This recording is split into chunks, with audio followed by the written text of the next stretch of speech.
I'm Natasha Maidoff, and this is Artist Planet. This is my conversation with Leslie Kerby, a visual artist and animation designer living in Brooklyn. She works in drawing, collage, printmaking, and video to create figurative and abstract works, which examine the individual as a complex social product. She often does this with a sense of irony. We first met in 2012 at VCCA, the Virginia Center for Creative Arts, and have kept in touch ever since, supporting each other in our respective endeavors as artists. My first question is, how did you become an artist and why? Oh, well, that's an interesting question. I didn't study art. I took an art history course in college, but I didn't go to school for art. I didn't really think it was in my wheelhouse at all. I worked at the art museum at Cornell, and then I subsequently was assistant director at a regional, which is a regional art museum now. At that point, it was an art center in New Jersey, Hunterdon Art Museum. And when I moved to New York, I ended up working with graphic design firms. So kind of through osmosis and kind of being in the more commercial art world, I guess I ended up, seeing a way into making art. And I really kind of represented other artists for a long, long time, like almost 18 years. And at some point, I felt like maybe that was a way for me to have my own voice. And I just started, quite honestly, by making collages. And then had another artist invite me to go to a print studio and started making linoleum cut prints. And then really thinking about what it was that I wanted to say and express through my art. So it's been kind of a long journey.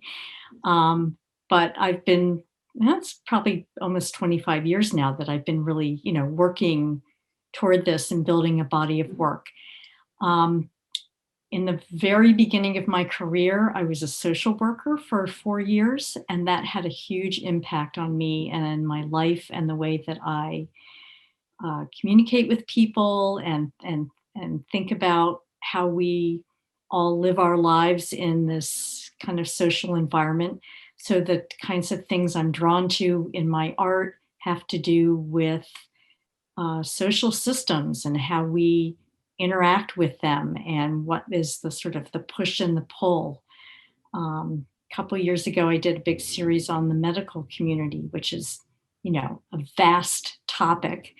But I came up with a way to sort of express what the different players are, from the money people to the doctors kind of caught in the middle and the patients. And for the most part, the system works fairly well. But there are definitely a lot of ways in which it doesn't work well at all. And so I am always interested with my work in starting a conversation. And so I wanted to see if I could express my frustrations and also look at sort of the humor of that. And I know we'll probably show some of that work as we continue to talk, so I won't say much more. And so you weren't a child who, as a kid, like you didn't say, oh, I want to be an artist when I grow up. No, I didn't. I'm the oldest of 5 kids. And actually, my second oldest sister was always interested in art, and she was always sewing and making things. I made things too, but you know how it is sometimes in families, the parents say, oh, she's the artist and you're something else. And so I don't know, it just took a really long time for me to think about myself as an artist and that this is the way in which I might express myself. So it really took a long time to kind of peel the layers away and uncover that and discover it. And now I can't stop making things. Seems So you're very productive. Yeah, you're yeah, making wonderful, interesting work continuously since I. yeah. Thank you. So you have always approached art as a way to talk about, as a social commentary? it's a tricky thing. I read a lot, and I read a lot of different news publications, and so I'm always kind of researching, and I'm interested in a variety of topics. And when I feel like there's something going on, like we're at a particular moment of change, um, that interests me, and I'm interested in finding a way to expand the conversation. And I mean, when you think about it, to do art around the medical community seems like a huge snore. So I wanted to find a way that would be interesting, but also give people different ways of thinking about it. So, I invoked the game of Candyland, and I have Pez dispensers. And so I wanted to make it both funny, but also something that you would take a second look at. And in a similar fashion, I was noticing that shipping containers suddenly seem to be everywhere and being used for different purposes. And so I thought, gee, I wonder, like all of a sudden they're just showing up everywhere. What could that be about? And it ended up leading me to investigate the whole shipping container industry and how that came about and how it impacts our economy, that I think people are probably seeing even more now because, when you try to order something, it's hard to get it because it's part of this huge global chain. So those are the kinds of things. I'm not trying to make art that has a particular message that says you need to think about it this way. I'm just trying to expand the conversation and in an interesting way. So tell me your process then, going from reading about something that has significance in terms of in our society, and then making it into a piece of art, which becomes this commentary. So for the medical series, I kind of sat with that for a long time, but I remember when my older daughter I think she was in middle school, she had to do some kind of a science project, and we went to a Barnes and Noble, and they always had those big sale tables, and I bought one of these Reader's Digest books that that you have it in your home, and it talks about, if you sprain your ankle, what do you do? And, if you have a cough, what does that mean? And I remember noticing that all the remedies that they had in the book had very simple things. You put an ice pack on it, you take aspirin, if this doesn't happen, then you talk to your doctor. And what I realized, it was kind of at the advent of the time that all of the drug advertising was on TV. And I noticed that a lot of these sort of things that they described in the Reader's Digest book, they were now calling syndromes, and they had a pill for it. And so there was this huge shift going on. And I thought it was kind of around the time that there was the whole banking, and they're talking about the banks are too big to fail. I thought, wow, maybe this whole medical thing in the drug industry is going to be the next too big to fail. This is way before opioids and all of that. And so I just kind of kept thinking about it. And I had done, I've drawn people from New York that I capture in large group photos and then isolate them and draw them. And I'd use this group of people in many other series. And I thought, well, maybe some of these people, my characters, are going to become part of this medical story. And that's how I started. And so I started making the two-dimensional collages with the figures and other elements to tell this story about the medical industry and what I thought might be going on. And it's a very humorous piece because you have like a student and a librarian, or a model and a actor and a. Yeah, well, I wanted to also show in that group there, I think there probably are 10 or so of these collages. I wanted to show that this system impacts everyone. And I did. I made them very lighthearted, the patients. and then all of the pieces around it, showing sort of the system, the medical system, and so on. And But that I also worked with Leanne again, and we ended up, that one doesn't have sound, but we animated the collages, and I showed it in an exhibition with the still pieces, and then we projected the video into an empty picture frame, so it looked like one of them was moving in the installation. oh, that sounds interesting. Um, I was going to say, what I found really interesting is how each person, each character is taking different pills, and that you were able to illustrate that in such an effective and humorous way. Yeah. Yeah, and it also, I mean, I think another big thing that doesn't get often talked about is all of the various plates and medical devices that are now implanted into people, not always with care. And there's a huge conversation about that kind of thing that can happen too. So I also, particularly in the scenes with the patients, I'm also making the pills look kind of like devices as well. It's interesting. Would you be able to survive as an artist living off your art alone? No, quite frankly, Right. which I think is the case for many, many artists. But you're compelled to do this, and I really find it interesting. I'm lucky that I worked for a really long time, so that I'm at a point in my life where I can spend more time on my art. So I'm, really extremely fortunate that way. But it really motivates me to get up every day and, um, you know, for everyone, it's been really tough being away from other people and having the ability to have lots of conversations with other artists because you're meeting at a gallery or something like that.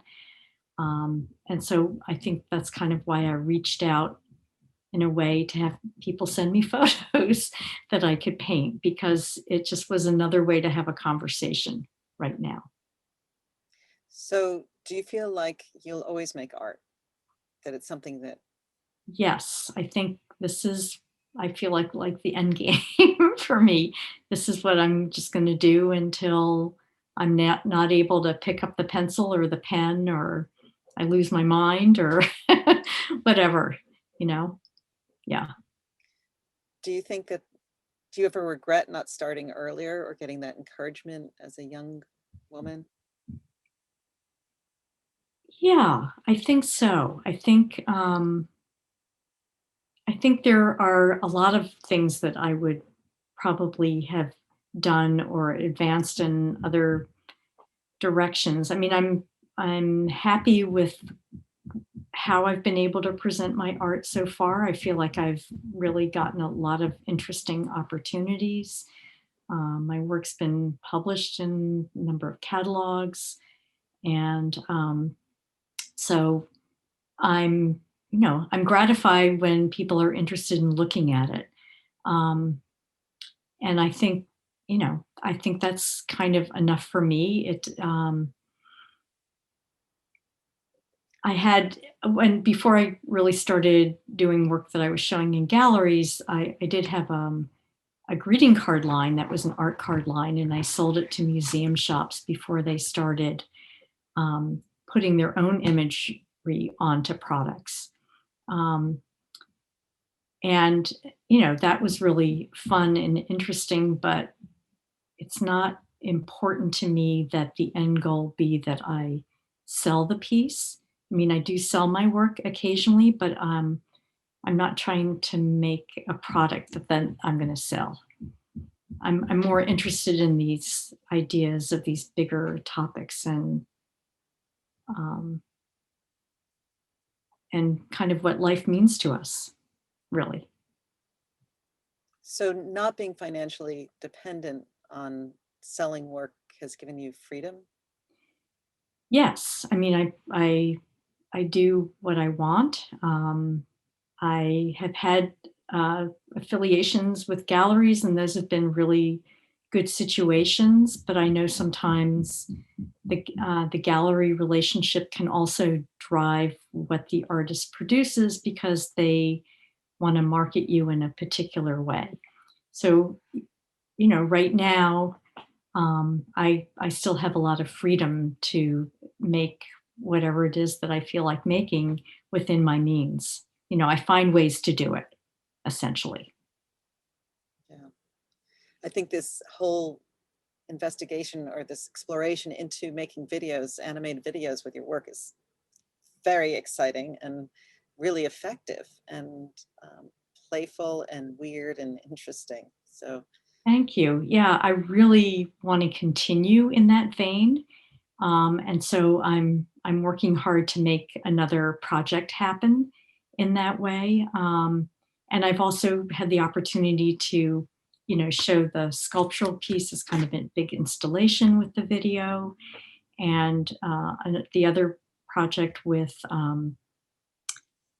relating to the cemetery and thinking about new ways to memorialize. Um, that I was able to work with Leanne again, and we were able to create an installation and have the public come in and see us working on it and developing it and talking with us about it. And that I thought was fabulous. I mean, that was just a really gratifying way to work. so would you consider making art a survival skill? Yes. I think, even if you just do doodles or, it's for me, it kind of started when I decided, all right, I'm not going to read tonight. I'm going to make a collage. And I started I made some collages as like a gift for someone. So I had them give me details about their life. And then I made a collage that didn't feature their face, but featured elements of their, what they gave me about themselves. Um, so I started right away by kind of, I guess, telling these mini stories. I don't know if I answered your question exactly. Well, you But did. Well, you felt like it's a survival skill for you, but you also think it is for other people. yeah, I think it can be for anyone. And I feel like, I don't know, unfortunately, I feel like there's not um, a lot of respect for art making in our country, particularly. Um, you can think of many schools that don't even have art programs anymore. Um, I think, in other countries, I feel like maybe there's a little more support for someone being an artist. Um, I don't know. And so I think I often hear people say, oh, I used to paint, or I didn't think I was any good. And, you don't have to really make it into something, but it could be just another way to express yourself and even just share it with your family or friends. I mean, I just think, um, or, you could be really agitated about something, but you can kind of get it out, in painting. Um, I mean, that happened to me, almost 5 years ago now with the election. And I was just interested in what was going on and trying to figure out what it meant. And it just seemed so crazy. And so I tacked paper on the wall and threw paint at it for, for 10 days in a row just to get out that anxiety. And I ended up painting 10 paintings for the first 100 days of the administration. And I gave myself 20 minutes every morning. I'd be listening to the news and I'm like, and I just would get it all down on paper. It became kind of a big journal. They're pretty crazy, but I made these 10 paintings, but it was very cathartic. So how would you say your life changed from before you were making art to after? I feel like it's a lot fuller. I mean, I have a wide circle of friends when my children were younger. I was much more involved in our immediate community and with their school. And I did a lot of creative things around that. And now, when your children are older and you kind of lose those connections because you're not connected to that community so much anymore, having other artists to talk over ideas with and be in touch with, and have conversations like we're having today, just makes your life so much more interesting and full. It's great. And how does living in Brooklyn affect you, and being in New York City as an artist? What impact? Well, I mean, my husband and I lived in rural Virginia, then Western New Jersey, then upstate New York, and then finally Brooklyn. And when we both got here, we couldn't believe how exciting and interesting it was. And I think what I love about the city is that it does change every day.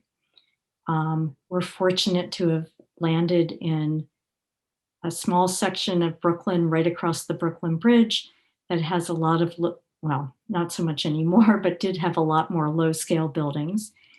And it was a time in Brooklyn before Brooklyn became sort of this hip place to be, where, everybody was trying to renovate their houses and you shared contractors and you really got to know each other. And I felt like I knew all of my neighbors, from the guy that was selling drugs on the corner to the lawyer, to the social worker, to the person who worked in publishing.